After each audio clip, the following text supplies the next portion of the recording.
Hello everyone, welcome back to my channel. आज की हमारी हिंदी पाठ्य योजना का टॉपिक है महात्मा गांधी। सबसे पहले हम कुछ जनरल इन्फॉर्मेशन फिल करते हैं, जैसे विषय हिंदी, प्रकरण महात्मा गांधी, विधा निबंध, कक्षा 7, दिनांक और कालांश आप अपने अनुसार ही लिखेंगे। जिस भी दिनांक में और जिस पीरियड में आप बच्चों को ये लेसन प्लान पढ़ाएंगे, आप यहाँ पर वही मेंशन करेंगे। उसके बाद हम लिखते हैं सामान्य उद्देश्य। यह सब्जेक्ट ओरिएंटेड होते हैं। इसका अर्थ है कि हिंदी विषय को पढ़कर बच्चों में किस तरह का विकास हो सकेगा। छात्राओं में शुद्ध उच्चारण की योग्यता विकसित करना, छात्राओं में देवनागरी लिपि का ज्ञान प्रदान करना, छात्राओं को विभिन्न भाषाई तत्वों का ज्ञान प्रदान करना, छात्राओं को विभिन्न कौशलों का अभ्यास कराना। अब हम लिखते हैं विशिष्ट उद्देश्य। यह टॉपिक ओरिएंटेड होते हैं, जैसे कि पहला उद्देश्य है ज्ञानात्मक उद्देश्य। छात्राओं को महात्मा गांधी नामक पाठ का ज्ञान प्रदान करना। भाषात्मक उद्देश्य, पाठ में आए हुए भाषागत तथ्य एवं कठिन शब्दों का वर्णन करना। क्रियात्मक उद्देश्य, छात्राएं निबंध में आए हुए कठिन शब्दों के उच्चारण में सक्षम हो पाएंगी तथा पाठ में आई हुई अच्छी बातों को अपने जीवन में उतारने का प्रयास करेंगी। अब हम लिखते हैं सहायक सामग्री। यह वह सामग्री होती हैं जो भी हम अपनी पाठ्य योजना को पढ़ाते समय उपयोग में लाते हैं, और इन सामग्रियों का उपयोग करते हुए या करने से हमारी पाठ्य योजना और भी ज़्यादा इफेक्टिव होती है, जैसे लपेट श्यामपट, स्वेच्छक, श्वेत वर्णिका, चार्ट आदि। अब हम लिखते हैं पूर्व ज्ञान। जैसे कि हमारा प्रकरण है महात्मा गांधी, तो हम यह मानकर चलते हैं कि छात्राएं महात्मा गांधी जी के विषय में सामान्य जानकारी रखती हैं। अब हम लिखते हैं प्रस्तावना प्रश्न। इन प्रश्नों को हम अपनी पाठ्य योजना को पढ़ाने से पहले बच्चों से पूछते हैं, जिससे कि हम यह जान सके कि बच्चों को हमारे टॉपिक से रिलेटेड कितनी प्रीवियस नॉलेज है। यह संख्या में 4 से 5 होते हैं और इन प्रश्नों को हम जिगजैग फॉर्म में बनाते हैं। जैसे कि पहले प्रश्न का जो भी उत्तर आएगा, हमारा दूसरा प्रश्न उसी से संबंधित होता है। इसके लिए हम एक टेबल बनाते हैं जिसमें लिखते हैं क्रम संख्या, छात्राध्यापिका क्रिया और छात्रा क्रिया। पहला प्रश्न है भारत कब आज़ाद हुआ था, तो बच्चे आंसर करेंगे 15 अगस्त 1947।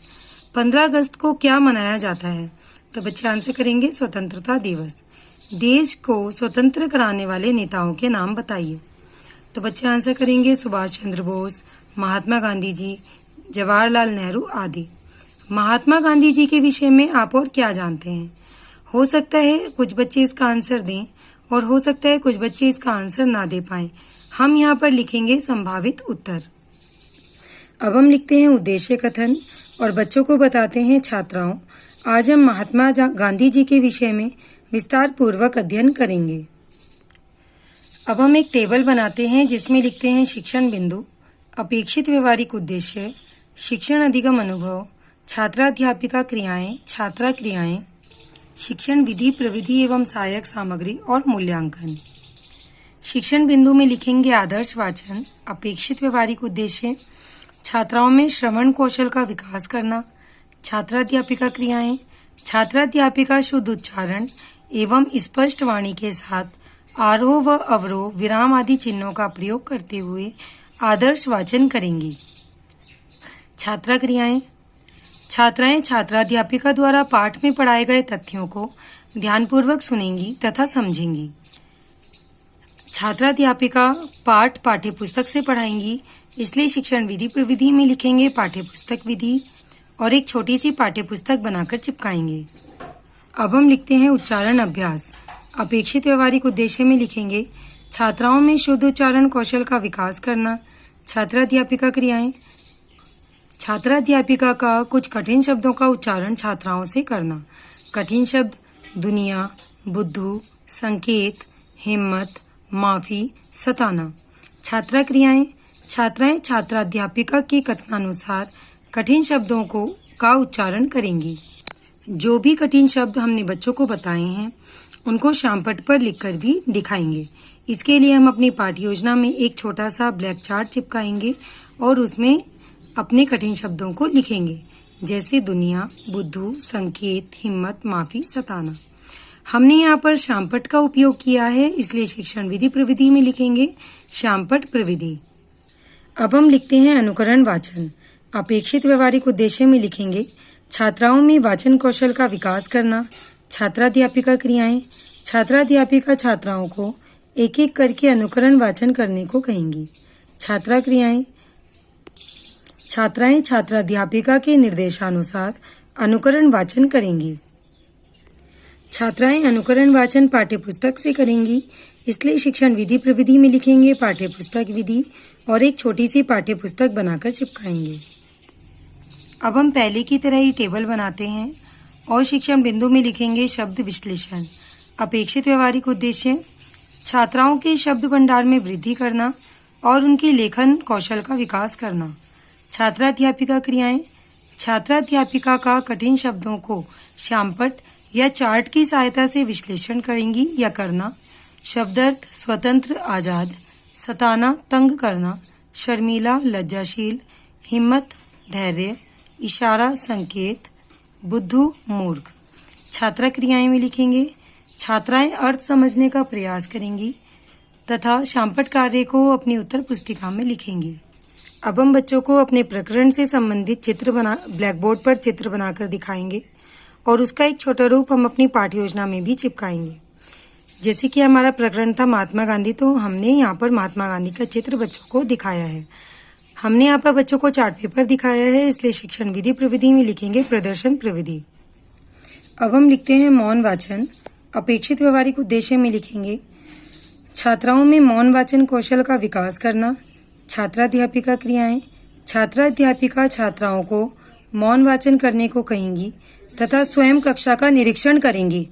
छात्रा क्रियाएं में लिखेंगे छात्राएं छात्राध्यापिका के कथनानुसार मौन वाचन करेंगी। छात्राएं मौन वाचन अपनी पाठ्यपुस्तक से करेंगी, इसलिए शिक्षण विधि प्रविधि में लिखेंगे पाठ्यपुस्तक विधि और एक छोटी सी पाठ्यपुस्तक बनाकर चिपकाएंगे। अब हम लिखते हैं बोध प्रश्न। जब हम बच्चों को अपना प्रकरण या पाठ्य योजना अच्छे से समझा देते हैं, उसके बाद हम बच्चों से कुछ प्रश्न पूछते हैं जिससे कि हम यह जान सकें कि बच्चों को कितना समझ में आया है और कितना नहीं। इसके लिए शिक्षण बिंदु में लिखेंगे बोध प्रश्न। अपेक्षित व्यवहारिक उद्देश्य छात्राओं को अर्जित ज्ञान का बोध कराना तथा उनकी चिंतन शक्ति का विकास करना। छात्राध्यापिका क्रियाएं। छात्राध्यापिका छात्राओं से कुछ प्रश्न पूछेंगी तथा उत्तर के माध्यम से पाठ का सारांश प्रस्तुत करेंगी। छात्रा क्रियाएं। छात्राएं ध्यानपूर्वक सुनेंगी तथा उत्तर देने का प्रयास करेंगी। हम यहाँ पर बच्चों से प्रश्न पूछ रहे हैं, इसलिए शिक्षण विधि प्रविधि में लिखेंगे प्रश्नोत्तरी प्रविधि और छात्राध्यापिका प्रश्न पाठ्यपुस्तक से पूछेंगी, इसलिए एक छोटी सी पाठ्यपुस्तक बनाकर चिपकाएंगे। और हमारा मूल्यांकन प्रश्न है गांधी जी को किसने और कब मारा। अब हम लिखते हैं पुनरावृत्ति प्रश्न।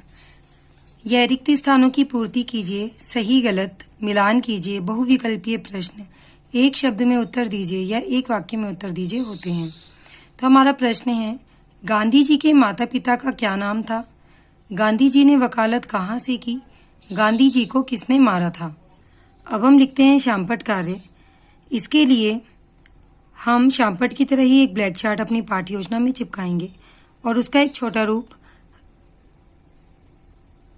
और उसमें एंट्रीज फिल करेंगे, जैसे विषय हिंदी, प्रकरण महात्मा गांधी, विधा निबंध, कक्षा 7, दिनांक और कालांश आप अपने अनुसार ही लिखेंगे। अब हम लिखते हैं श्यामपट्ट कार्य। शब्दार्थ स्वतंत्र आजाद, सताना तंग करना, शर्मीला लज्जाशील, हिम्मत धैर्य, इशारा संकेत, बुद्धू मूर्ख। अब हम लिखते हैं गृह कार्य। गांधी जी के साथ दक्षिण अफ्रीका में क्या हुआ। गांधी जी ने कौन कौन से आंदोलन किए। संदर्भ पुस्तिका उत्तराखंड बोर्ड द्वारा अनुमोदित कक्षा 7 की हिंदी व्याकरण की पाठ्यपुस्तक। यदि आपको ये वीडियो अच्छी लगी हो तो प्लीज़ वीडियो को लाइक करें, शेयर करें और मेरे चैनल को सब्सक्राइब करें। और यदि आपको हिंदी विषय से संबंधित किसी अन्य टॉपिक की वीडियो चाहिए तो मुझे कमेंट सेक्शन में ज़रूर बताएं। और यदि आपको इस पाठ्य योजना का PDF चाहिए तो आप मुझे टेलीग्राम चैनल पर भी फॉलो कर सकते हैं। उसका लिंक मैं डिस्क्रिप्शन बॉक्स में दे दूंगी। Thank you.